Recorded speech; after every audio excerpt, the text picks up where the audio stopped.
Hello guys, எல்லாரும் எப்படி இருக்கீங்க? இன்னைக்கு நான் உங்களுக்காக சமீபத்தில் மலையாளத்தில் ரிலீஸ் ஆன ஒரு தரமான கிரைம் த்ரில்லர் படம் தான் கொண்டு வந்திருக்கேன். படத்துடைய பேர் ஐ நோபடி. இந்த படத்தோட ஒன்லைன் என்னன்னு பார்த்தீங்கன்னா, ஒரு சாதாரண மிடில் கிளாஸை சேர்ந்த படத்துடைய ஹீரோ ஒரு நாள் ஒரு பேங்க்குக்கு போறான். அந்த பேங்க்குள்ள ஒரு மர்ம குரூப் உள்ள புகுந்து கொள்ளடிக்க பிளான் பண்றாங்க. அவனுங்க பணத்தை கொள்ளடிச்சது மட்டும் இல்லாம பேங்க்குள்ள இருந்த நம்ம ஹீரோவையும் கடத்திக்கிட்டு போயிடுறானுங்க. அப்படி ஹீரோவை கடத்திக்கிட்டு போன அந்த கொள்ளக்கார கும்பல் போற வழியிலே ஒரு பெரிய ஆக்சிடென்ட்ல மொத்தமா இறந்து போறானுங்க. ஆனா ஹீரோ மட்டும் உயிர் பழிச்சிடறாரு. ஆனா அந்த கொள்ளையர்கள் கொள்ளையடிச்சிட்டு போன அந்த பணம் எங்க போச்சுன்னு யாருக்குமே தெரியல. பேங்க்ல கொள்ளடிக்க வந்த அந்த மர்ம கும்பல் எதுக்காக நம்ம ஹீரோவை கடத்திட்டு போனாங்க, எப்படி நம்ம ஹீரோ மட்டும் அவனுங்க கிட்ட இருந்து தப்பிச்சாரு, அந்த பேங்க் ராபரிக்கும் நம்ம ஹீரோக்கும் ஏதாவது சம்பந்தமா, அவனுங்க கொள்ளடிச்சிட்டு போன அந்த பணம் இப்ப யார் கையில இருக்கு, ஒருவேளை அது நம்ம ஹீரோ கையில இருக்கா, இப்படி பல கேள்விகளுக்கு நம்ம கொஞ்சம் கூட எதிர்பார்க்காத லெவலில் படம் முழுக்க ஏகப்பட்ட ட்விஸ்ட் அண்ட் டர்ன்ஸோடு சொன்ன படம் தான் இந்த ஐ நோபடி. சரி வாங்க, இப்போ நம்ம இந்த படத்துடைய முழு கதைக்குள்ளே போகிறதுக்கு முன்னாடி நம்ம சேனலுக்கு நீங்கள் புதுசாக வந்திருந்தீங்கன்னா மறக்காமல் நம்ம மினி தியேட்டரை சப்ஸ்கிரைப் பண்ணிக்கோங்க. அண்ட் உங்களுக்கு இந்த வீடியோ பிடிச்சிருந்துச்சுன்னா இந்த லைக்கு கமெண்ட் ஷேர், லைக் பண்ணும்போது கமெண்ட் செக்ஷனில் ஹைப் பண்ணுற ஒரு ஆப்ஷன் வரும். அந்த ஹைப்பிங் கிளிக் பண்ணிக்கிட்டிங்கன்னா நம்ம சேனலில் போடக்கூடிய வீடியோக்கள் வெகுஜன மக்களுக்கு போய் சேரும். ஸோ மறக்காம ஹைப்பிங் கிளிக் பண்ணிக்கோங்க. சரி வாங்க, இப்போ நம்ம இந்த படத்துடைய முழு கதைக்குள்ளே போவோம். படத்தோட ஓப்பனிங் சீன்லேயே சிட்டிக்கு நடுவில் இருக்க ஒரு பேங்கை காட்டுறாங்க. அந்த பேங்க்கு வெளியில் ஒரு நபர் கையில் கன் எடுத்து வச்சுக்கிட்டு நேராக இப்போ அந்த பேங்க்குள்ளே போகிறாருல, இவர் தாங்க நம்ம படத்தோட ஹீரோ. இந்த கேரக்டரில் நம்ம பிருத்திவிராஜ் தான் நடிச்சிருக்காரு. இவர் இப்போ கையில் கன்னோட எதுக்காக அந்த பேங்க்குள்ளே போகிறாரு அது இன்னும் ரிவீல் பண்ணல. இப்படி கன்னும் கையுமா உள்ளே போன நம்ம ஹீரோ உள்ள என்ன நடக்குதுன்னு தெரியல. அதே நேரத்தில் வெளியில் ஒரு ராபரி கும்பல் முகமூடியை போட்டுட்டு கிட்டத்தட்ட ஒரு 3-4 பேர் ஹீரோ போன அதே பேங்க்குள்ளே கொள்ளடிக்கிறதுக்காக உள்ளே போயிருக்கானுங்க. அவனுங்க உள்ளே போனதும் கிட்டத்தட்ட 17 கோடி ரூபா பணம் நகை எல்லாத்தையுமே அடிச்சுட்டு கூடவே கன்னும் கையுமா பேங்க்குள்ளே போன நம்ம ஹீரோவையும் முகத்தில் துணியை போட்டு கவர் பண்ணி பேங்க்ல கொள்ளடிச்ச அந்த கும்பல் பணத்தோட சேர்த்து ஹீரோவையும் கடத்திக்கிட்டு போறானுங்க. பேங்க்ல கொள்ளடிச்ச விஷயம் பக்கத்தில் இருக்க ஸ்டேஷனுக்கு இன்ஃபார்ம் பண்ணப்படுது.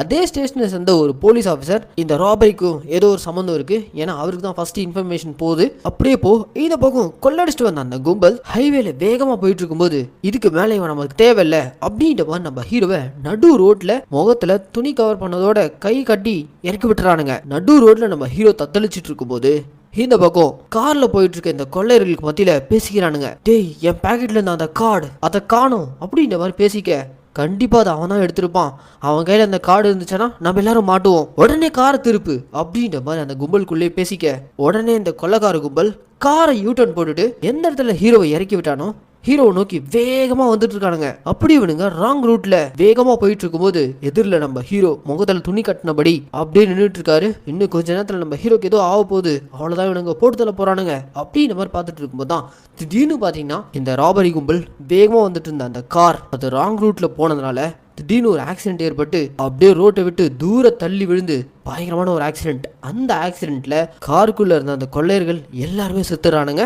இவனுங்க வண்டியில இருந்து இறக்கி விட்ட நம்ம ஹீரோ மட்டும் அங்க உயிர் பழிச்சு நிக்கிறாரு. கட் பண்ணா இப்போ நம்ம ஹீரோவை ஹாஸ்பிட்டல்ல கொண்டு வந்து சேர்த்துட்டாங்க. போலீஸ் டிபார்ட்மெண்ட்ல இருந்தும் நம்ம ஹீரோ வந்து விசாரிக்கிறாங்க, யார் அந்த கொள்ளைக்காரங்க, அவனுங்களுக்கும் உனக்கு ஏதாவது சம்பந்தமா, அவனுங்க அடிச்சுட்டு போன பணம் எங்க போச்சு அப்படின்ற மாதிரிலாம் கேள்வியா கேட்க நம்ம ஹீரோவா, சார் அவனுங்களை பற்றிலாம் எனக்கு எதுவும் தெரியாது, ஏன்னா அவனுங்க முகத்தில் துணியை கட்டி தான் பணைய கீழே கொண்டு போனானுங்க, திடீர்னு நடு ரோட்டில் இறக்கி விட்டானுங்க, அதுக்கப்புறம் அவனோட கார் ஆக்சிடென்ட் ஆயிடுச்சு, மற்றபடி எனக்கும் அவங்களுக்கு எந்த ஒரு சம்மந்தமும் இல்லை, அவனுக்கு அடிச்சுட்டு போன பணத்தை பற்றி எனக்கு எதுவும் தெரியாது அப்படின்ற மாதிரி நம்ம ஹீரோ ஒரு மாதிரி அப்பாவித்தனமாக பேச அதே ஹாஸ்பிட்டலுக்கு ஹீரோவுடைய மனைவியும் வராங்க.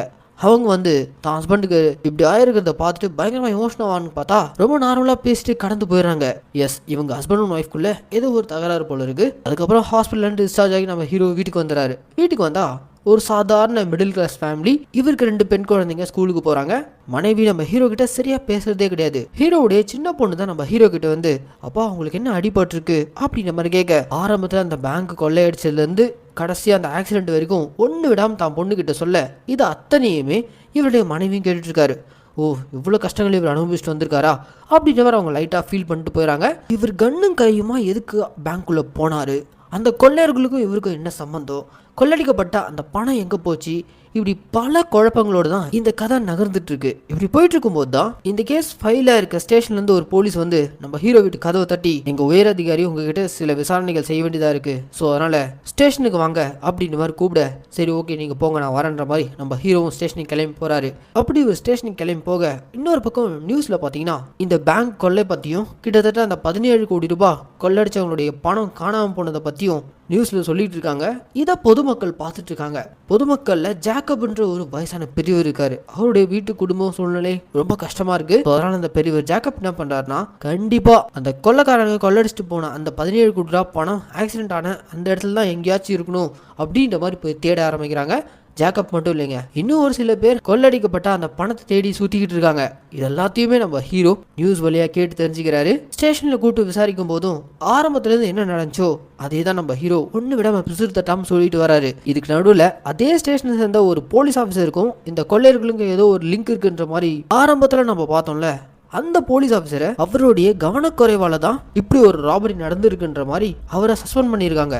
அந்த போலீஸ் ஆஃபீஸர் நம்ம ஹீரோ வந்து மீட் பண்ணி, இங்க பாருங்க சார், நீங்க தான் அந்த கொள்ளையர்கள் கூட கார்ல போயிருந்தீங்க, அதுக்கப்புறம் அவனுங்க என்ன ரீசனுக்காக உங்களை இறக்கி விட்டாங்களோ தெரியல, அவனுங்க ஆக்சிடென்ட்ல போய் சேர்ந்துட்டானுங்க, ஆனா அவனுங்க கொள்ளடிச்சிட்டு போன அந்த பணம் அது கிடைக்கிற வரைக்கும் எனக்கு என் வேலை திரும்ப கிடைக்காது, அந்த பணத்தை பற்றி உங்களுக்கு ஏதாவது தெரியுமா அப்படின்ற மாதிரி நம்ம ஹீரோ பிடிச்சி கேட்க, சார் நான் எல்லாத்தையுமே ஆல்ரெடி சொல்லிட்டேன், எனக்கு அந்த பணம் எங்கே இருக்குன்னா எனக்கு தெரியாது, அவனுங்க என் முகத்தில் ஃபுல்லாக கவர் பண்ணி தான் இறக்கி விட்டானுங்க, அவனுங்களுடைய முகத்தை கூட நான் முழுசாக பார்க்கல, இதில் எங்கிருந்து அவனுங்க கொள்ளடிச்ச பணத்தை நான் பார்த்துருப்பேன், எனக்கு எதுவுமே தெரியாது சார் அப்படின்ற மாதிரி நம்ம ஹீரோ சொல்லி அனுப்பிடுறாரு.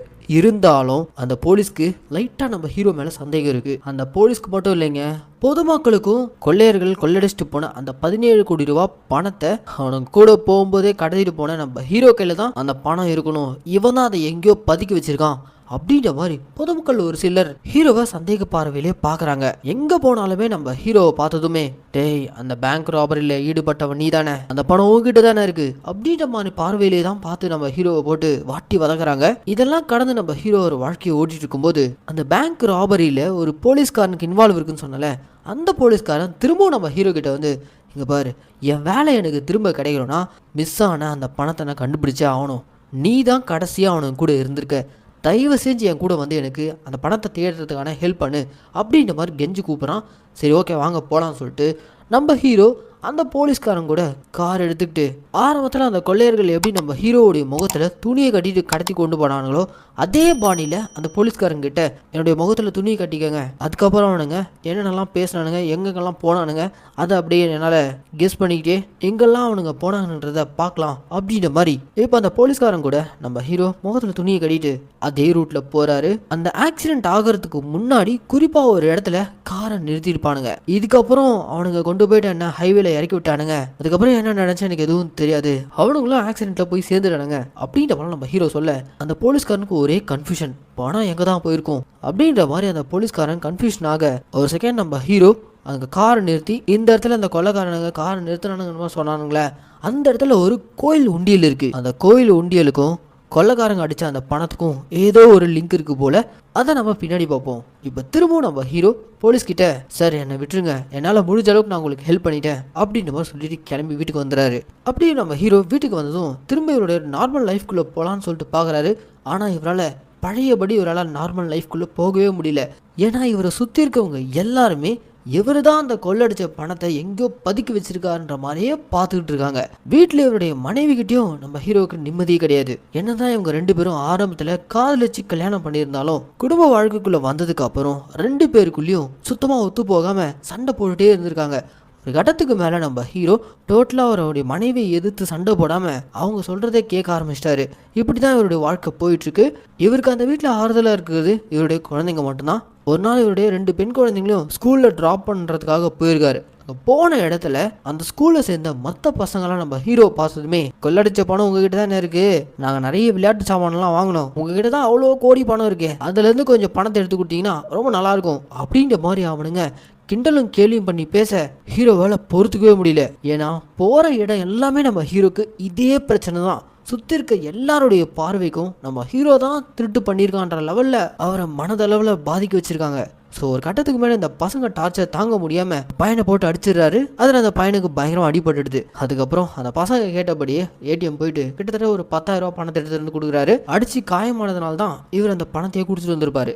ஆனா ஹீரோ கொடுத்த அந்த பணத்தை வச்சுக்கிட்டே கண்டிப்பா இவன் அந்த கொள்ளடிச்ச பணத்துல இருந்தா இந்த பணத்தை கொடுக்குறான் அப்படின்ற மாதிரி தான் சுத்தி இருக்கிறவங்க எல்லாம் பாக்குறாங்க. இப்படி ஸ்கூல் பஞ்சாயத்து முடிச்சுட்டு வீட்டுக்கு வந்தா வீட்டுல இவருடைய மனைவி பயங்கரமா சண்டை போடுறாங்க. நீங்க பண்ண இந்த காரியத்தினால எங்களால வெளியில தலை காட்டவே முடியல. இதுக்கு மேலே என்னால உங்க கூட ஒன்னா சந்தோஷமெல்லாம் வாழ முடியாது. தயவு செஞ்சு எனக்கு டைவர்ஸ் கொடுத்துருங்க. நான் என் குழந்தைங்களை கூட்டிட்டு இங்கிருந்து போயிடுறேன். என்னால் இதுக்கு மேலே இந்த கஷ்டங்களை அனுபவிக்கவே முடியாது அப்படின்ற மாதிரி அவங்க ஒய்ஃப் பயங்கரமாக சண்டை போட, சரி ஓகே உனக்கு தேவைன்னா டைகர்ஸ் தானே, நான் அதையும் கொடுத்துட்றேன், என்னை நிம்மதியாக விட்டால் போதும் அப்படின்ற ஒரு மனநிலைக்கு நம்ம ஹீரோ வந்துடுறாரு. இப்படி ஒரு மோசமான சுச்சுவேஷன்ல தான் நம்ம ஹீரோவுடைய ஃபேமிலி போயிட்டு இருக்கு. இது எதுவும் தெரியாத வெளியில இருக்கக்கூடிய பப்ளிக் நம்ம ஹீரோவை ஒரு வகையில அந்த கொள்ளர்களோட லிங்க் பண்ணி தான் பேசிட்டு இருக்காங்க. ஒரு நாள் தெரியாம நம்ம ஹீரோ ஒரு ஆட்டோ கண்ணாடி உடைச்சிடுறாரு. அதுக்கு அவன் பயங்கரமா சண்டை போட்டு ஹீரோ கையில இருந்து காசு பிடிங்கிறான். இப்படி நம்ம ஹீரோவுடைய பேர் அந்த கேஸ்ல அடிப்பட்டதுல இருந்தே ஏகப்பட்ட பிரச்சனைகளை நம்ம ஹீரோ சந்திச்சுட்டு வந்துருக்காரு. கடுப்பாகி போலீஸ் டிபார்ட்மெண்ட்ல இருக்க மேலதிகாரியை பார்த்து, தேவையில்லாம இந்த கேஸ்ல என் பேரை இன்வால்வ் பண்ணிட்டீங்க, சுற்றி இருக்கவங்க எல்லாரும் நான் ஏதோ கொள்ளடிச்சிட்ட மாதிரி என்னை ட்ரீட் பண்ணுறானுங்க, தயவு செஞ்சு இந்த கேஸ்லேருந்து என்ன ரிலீவ் பண்ணி விடுங்க அப்படின்ற மாதிரி நம்ம ஹீரோ போய் கேட்க, இங்கே பாருப்பா இந்த கேஸில் ஒரு முக்கியமான விட்னஸ் தான் அது நீ தான்.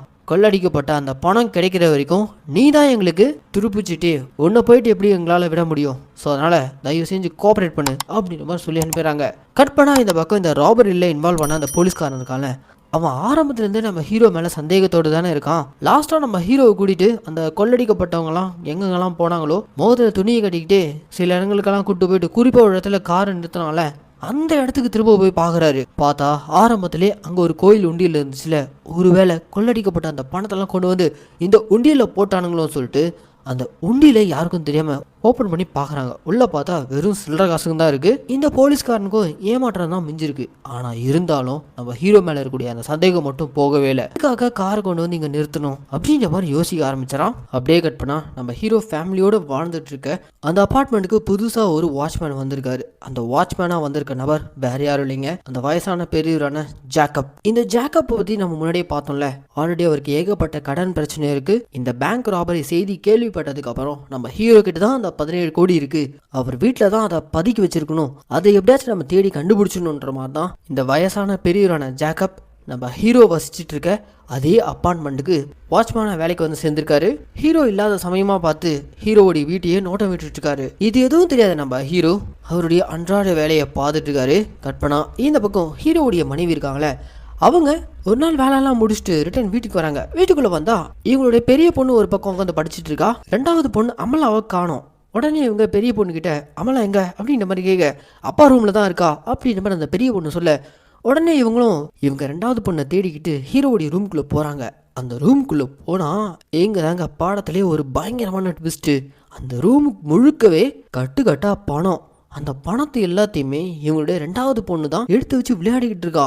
இவ்வளோ பணம் உனக்கு எங்கேருந்து கிடைச்சிச்சு அப்படின்ற மாதிரி ஹீரோயின் போய் கேட்கும் போது தான் அதுக்கு அந்த பாப்பா அவங்க அப்பாவோடைய கட்டில் கடியிலேருந்து 2 பேக் இழுக்குறா. அந்த பேக் முழுக்க கட்டுக்கட்டா பணம். இங்கே தான் நமக்கு எல்லாமே ரிவீல் பண்ணுறாங்க.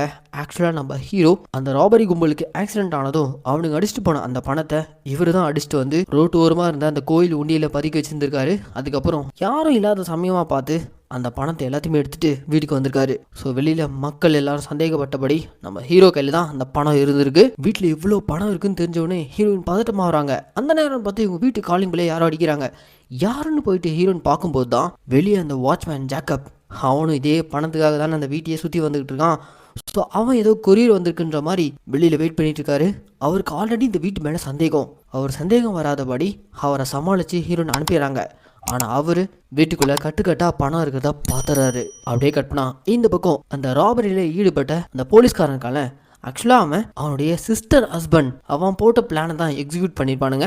ஆனால் பிளான் பயங்கரமாக சொதப்பி பணம் இப்போ ஹீரோ கிட்ட இருக்கு. ஹீரோ கிட்ட தான் அந்த கொள்ளடிக்கப்பட்ட பணமும் நகையும் இருக்குன்னு போலீஸ்காரன் மச்சான் கிட்ட சொல்ல 2 பேரும் இப்போ எப்படியாவது ஹீரோ கிட்ட இருக்கக்கூடிய பணத்தை அடிக்கணும்னு சொல்லிட்டு இவனுக்கு ஒரு பக்கம் பிளான போட்டு இருக்கானுங்க. இது எதுவுமே தெரியாத நம்ம ஹீரோ வீடு திரும்பும்போது தான் வீட்டுல இருக்கக்கூடிய அவங்க ஒய்ஃப் ஹீரோ கிட்ட விஷயத்தை பத்தி கேட்க ஹீரோக்கு என்ன சொல்றதுன்னே தெரியல. நீ என்னவோ பண்ணிட்டு போ, ஆனா எங்களை இதுல இன்வால்வ் பண்ணாத அப்படின்ற மாதிரிலாம் ஹீரோன் பயங்கர எமோஷனா பேச ஆரம்பிச்சாங்க. இதுக்கு நடுவுல அந்த அபார்ட்மெண்ட் வாட்ச்மேன் ஜாக்கப் இருக்கான அவன் நம்ம ஹீரோக்கு கால் பண்ணி உங்ககிட்ட தான் கொள்ளடிக்கப்பட்ட பணம் இருக்குன்னு எனக்கு நல்லாவே தெரியும், எனக்கு 70 லட்ச ரூபா பணம் அர்ஜென்ட்டாக தேவைப்படுது, நீங்களா அதை கொடுக்குறீங்களா இல்லை நான் வெளியில் போலீஸ்கிட்ட போய் சொல்லட்டுமா அப்படின்னு மிரட்ட. அப்போ தான் நம்ம ஹீரோ அந்த பெரியவர் ஜேக்கப்பை கூப்பிட்டு ஒரு டீல் பேசுகிறாரு. இங்கே பாரு, வெளி உலகத்தில் எல்லாருடைய கண்ணும் என் மேலே தான் இருக்குது, எல்லாருமே உங்களை மாதிரி தான் என்கிட்ட தான் அந்த பணம் இருக்குன்னு சந்தேகப்படுறாங்க. அந்த சந்தேகத்தை உடச்சி இந்த பணத்தை நம்ம இந்த வீட்டிலேருந்து வெளியே கொண்டு போனோம்னா அதுக்கு ஒரே வழி, நீங்கள் என்னுடைய பெரிய பொண்ணை கடத்துற மாதிரி நம்ம ஒரு திட்டத்தை தீட்டுறோம். இந்த விஷயம் என் ஒய்ஃப்கே தெரியக்கூடாது. நான் சொல்ற மாதிரி பிளான் பண்ணி முதல்ல என்னுடைய பெரிய பொண்ணை கடத்தி கொண்டு போய் வச்சுக்கோங்க, அதுக்கப்புறம் நான் பணத்தை எடுத்துட்டு வர மாதிரி எடுத்துட்டு வந்துடுறேன், இந்த ஊரையே நம்ம ஏமாத்திடலாம் அப்படின்ற மாதிரி நம்ம ஹீரோ பிளான் போட அடுத்த நாளே இந்த ஜேக்கப் ஒரு வாடகை வண்டி எடுத்துக்கிட்டு நம்ம ஹீரோவுடைய பெரிய பொண்ணை கடத்துறதுக்காக அவங்களுடைய ஸ்கூல் வாசலில் நின்றுட்டு இருக்காங்க. ஆனா இங்கதான் கதையில ஒரு பெரிய ட்விஸ்ட். ஹீரோ பிளான் பண்ணபடி அவருடைய பெரிய பொண்ணை அவருடைய ஆள் வச்ச ஜேக்கப் வச்சு கடத்திலான்னு பார்த்தா அதுக்கு முன்னாடியே ஹீரோ மேல சந்தேகப்பட்ட அந்த போலீஸ்காரன் அந்த மச்சாக்காரன் 2 பேரும் சேர்ந்து ஹீரோவுடைய பொண்ணு கடத்திடுறானுங்க. அவனுக்கு கடத்திட்டு போட அந்த காரை ஜேக்கப் ஒரு பக்கம் ஃபாலோ பண்ணிட்டே போக பின்னாடி நம்ம ஹீரோவும் சேஸ் பண்ணிட்டு போறாரு. ஆனா அதுக்கு நடுவுல ஏகப்பட்ட இடத்துல போலீஸ் செக்கிங் நடந்துட்டு இருக்கு. ஜேக்கப் ஓட்டிட்டு போயிட்டு இருக்க அந்த கார் டிக்கில தான் அந்த பணம் இருக்கு. பணத்தோட இவர் போலீஸ் கிட்ட மாட்டினா மொத்தமா கதை கந்தலாயிடும்னு சொல்லிட்டு அதே சேசிங்ல இருக்க நம்ம ஹீரோ காரை கொண்டு போயிட்டு போலீஸ் கார்ல மோதி போலீஸை டைவர்ட் பண்றாரு. இந்த கேப்ல ஜேக்கப்பும் எஸ்கேப் ஆகுறாரு. இப்படி கார்ல பணத்தோட ஜேக்கப் போயிட்டே இருக்கும்போது திடீர்னு சில யங்ஸ்டர்ஸ் வந்து அவருடைய காரை மறிச்சு இது எங்க காருன்ற மாதிரி ஜேக்கப் அடிச்சு வெளியில் தள்ளிட்டு கார் கொண்டு போயிடறானுங்க. பணம் இருக்கக்கூடிய அந்த கார் இப்போ நேரா போலீஸ் குவார்டர்ஸ்க்கு போய் நிக்குது. ஆக்சுவலா ஜேக்கப் கிட்ட இருந்து அந்த காரை அடிச்சு பிடிங்கிட்டு போன அந்த யங்ஸ்டர்ஸ் பேங்க் ராபரியில் ஈடுபட்ட போலீஸ்காரனும் அவனுடைய மச்சான், அவனுக்கு 2 பேரும் போட்ட பிளான் தான் அது. பணம் இருக்கக்கூடிய அந்த கார் இப்போ போலீஸ் குவார்டர்ஸ்ல தான் இருக்குன்ற மாதிரி ஜேக்கப் நம்ம ஹீரோ கால் பண்ணி இன்ஃபார்ம் பண்ண போலீஸ்கார ஆக்சிடென்ட் பண்ண கேஸ்ல நம்ம ஹீரோ இப்போ ஜெயில இருக்காரு. இன்னொரு பக்கம் இவருடைய பெரிய பொண்ணை வேற அந்த கேங் கடத்தி வச்சிருக்கு. இவ்வளவு நடந்துட்டு இருக்கும்போது இதுக்கு நடுவுல போலீஸ் டிபார்ட்மெண்ட் இந்த பேங்க் ராபரி இன்வெஸ்டிகேஷன் பண்றதுக்காக ஹீரோடைய வீட்டுக்கு வந்திருக்காங்க. வீட்டில் இருக்க நம்ம ஹீரோயின் அந்த போலீஸ்காரங்க கிட்ட இங்க பாருங்க, இந்த கொள்ளை கேஸை கூட நீங்க அப்புறமா என்ன வேணா பண்ணிக்கங்க, முதல்ல பெரிய பொண்ணை காணும், அவளை கண்டுபிடிச்சு கொடுங்க அப்படின்ற மாதிரி நம்ம ஹீரோயின் பயங்கர எமோஷனா கேட்கறாங்க. ஆனா போலீஸ் டிபார்ட்மெண்ட் கேட்கவே மாட்டேறாங்க. ஸ்டேஷன்ல இருக்க நம்ம ஹீரோவா பொண்ணு அந்த கேங் கடத்திட்டாங்கன்னு தெரிய வந்ததும் உடனே ஸ்டேஷன்ல இருக்க எல்லாரையும் அடிச்சு போட்டு ஸ்டேஷனை விட்டு வெளியில ஓடி வந்துறாரு. அப்படி ஒரு வெளியில ஓடி வந்ததும் ஆல்ரெடி இவரை பத்தின நியூஸ் தான் எல்லா பக்கமும் போயிட்டு இருக்கு. பப்ளிக்ல இருக்கவங்க எல்லாருமே நம்ம ஹீரோவை துரத்த ஆரம்பிச்சாங்க. அதுக்கு முக்கிய காரணம் பேங்க்ல இருந்து கொள்ளடிக்கப்பட்ட 17 கோடி ரூபாய் இவர்கிட்ட தான் இருக்கு, இந்த ஆளை விடவே கூடாது, இவர் ஒரு நடமாடும் ட்ரெஷர் அப்படின்ற மாதிரிலாம் ஹீரோவை துரத்த ஆரம்பிச்சாங்க. ஹீரோவும் முடிஞ்ச அளவுக்கு அந்த பப்ளிக் கிட்ட இருந்து எஸ்கேப் ஆகி வேகமா இப்போ ஜேக்கப் கால் பண்ணி இவருடைய பெரிய பொண்ணை அந்த போலீஸ்காரனும் அவனுடைய அந்த மச்சான் கேங் தான் கடத்திருக்காங்க, அவனுங்க எங்க இருக்கானுங்க அப்படின்ற மாதிரி லொகேஷனை கேட்டு நம்ம ஹீரோ ஜேக்கப்பும் கூட்டிட்டு அந்த லொகேஷனுக்கு போயிட்டு மாசா என்ட்ரி கொடுக்குறாரு. அங்க போனதும் அவனுங்க எல்லாரையும் அடிச்சு நொறுக்கிட்டு தான் பொண்ணை காப்பாத்தி ஜேக்கப் கையில் ஒப்படைச்சிட்டு அங்கிருந்து கிளம்ப இந்த பக்கம் நம்ம ஹீரோயின் என்ன பண்ணிடுறாங்க, இப்படியே போனா இந்த போலீஸ்காரங்க தான் பொண்ணை காப்பாற்றவே மாட்டாங்கன்னு சொல்லிட்டு பப்ளிக்ல இறங்கி என் பொண்ணை கடத்தி வச்சுக்கிட்டாங்க. போலீஸ் டிபார்ட்மெண்ட் அதை கவனிக்காம பேங்க் ராபரி கேஸை தான் இன்வெஸ்டிகேட் பண்றாங்களே தவிர என் பொண்ணை காப்பாற்ற மாட்டாங்க அப்படின்ற மாதிரி பப்ளிக்ல இறங்கி பேச அவ்வளவுதாங்க இந்த விஷயம் சிஎம் வரைக்கும் போயிடுது. உடனே சிஎம் முதல்ல இந்த இஷ்யூவை சால்வ் பண்ணும், இல்லைன்னா பப்ளிக்ல நம்ம கட்சிக்கு கெட்ட பேர் ஆயிடும், இவங்களுடைய பொண்ணை எங்க இருந்தாலும் கண்டுபிடிக்கணும் அப்படின்ற மாதிரிலாம் சொல்ல அதே சமயம் நம்ம ஹீரோ சிஎம் பார்க்க போயிருக்காரு.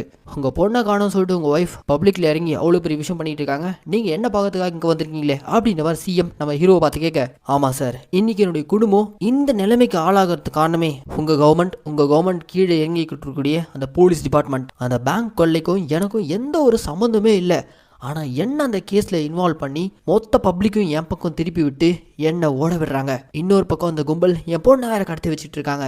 எல்லா வகையிலையும் பாதிப்பு எனக்கு தான். நீங்க வேணா இந்த ஸ்டேட்டோடைய சிஎம்மா இருக்கலாம், ஆனா நான் வெறும் சாதாரண குடிமகன், ஐ எம் ஜஸ்ட் நோபடி அப்படின்ற மாதிரி நம்ம ஹீரோ சொல்ல, சரி ஓகே இப்போ உனக்கு என்னதான் வேணும் அப்படின்ற மாதிரி சிஎம் கேட்க, எனக்காக ஒரு பிரஸ் மீட் வச்சு மக்கள் கிட்ட தெளிவா இந்த பேங்க் கொள்ளைக்கும் எனக்கும் சம்மந்தம் இல்லாத மாதிரி சொல்லுங்க அப்படின்ற மாதிரி நம்ம ஹீரோ கேட்க, சரி ஓகேன்ற மாதிரி சிஎம் அதுக்கு ஏற்பாடு பண்ணிடுறாரு. அதுக்கப்புறமா நம்ம ஹீரோ அந்த கொள்ளையில் ஈடுபட்ட போலீஸ்காரன் அவனுடைய மச்சான் அவங்க எல்லாருமே போலீஸ் கிட்ட போட்டு கொடுத்துறாரு. அவனுங்களும் நல்லா வசமா சிக்கிறானுங்க. கடைசியா கடத்தப்பட்ட இவருடைய பெரிய பொண்ணை சேஃபா அம்மா கிட்டயும் கொண்டு வந்து சேர்த்துறாரு. எல்லாம் முடிச்சுட்டு ரிட்டனுடைய வீட்டை நோக்கி போகிறாங்க. இந்த ஊர் பழையபடி தான் இவங்களை பார்க்கணும்னு நினச்சா வீட்டுக்கு வந்ததுமே அக்கம் பக்கத்தில் இருக்கவங்க எல்லாருமே நம்ம ஹீரோவுடைய ஃபேமிலிக்கு சாப்பாடு சமைச்சு வந்து கொடுக்குறாங்க. ரொம்ப கேரிங்காக பார்த்துக்கிறாங்க. என்னடா நடந்திருக்குன்னு பார்த்தா ஹீரோக்காக சிஎம்ஏ இறங்கி வந்து ப்ரெஸ் மீட் கொடுத்து பேங்க் கொள்ளைக்கும் இவங்களுக்கும் எந்த ஒரு சம்மந்தம் இல்லைன்ற மாதிரி சொன்னார்ல. ஸோ அப்பத்துலேருந்தே சுற்றி இருக்கவங்க எல்லாரும் நம்ம ஹீரோவை நல்லவராக பார்த்துறாங்க.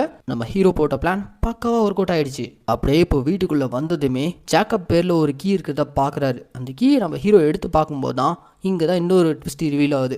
ஆக்சுவலாக இந்த வீட்டிலேருந்து மொத்த பணத்தையெல்லாம் நம்ம ஹீரோ வெளியே கொண்டு வந்திருக்கவே மாட்டார். ஜேக்கப்க்கு கொடுக்க வேண்டிய அந்த 70 லட்ச ரூபா பணத்தை மட்டும் தான் வெளியே கொண்டு வந்திருப்பாரு. அதை மட்டும்தான் அந்த காரோட டிக்கிலையும் வச்சுருந்துருப்பாங்க. அந்த பணம் இப்போது ஜேக்கப் கைக்கு போயிடுச்சு. மிச்ச பணம் எல்லாத்தையுமே ஜேக்கப் இதே வீட்டில் தான் ஹீரோக்காக சேஃபாக வச்சுருக்காரு.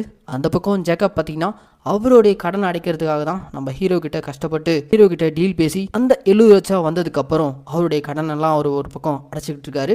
இன்னொரு பக்கம் நம்ம ஹீரோவும் அவருடைய இந்த மிடில் கிளாஸ் லைஃப்லேருந்து வெளியே வரதுக்கான ஒரு சாவியா அந்த பேங்க் கொள்ளையிலேருந்து கிடைச்ச அந்த பணத்தை இப்போ யூஸ் பண்ண போறாரு.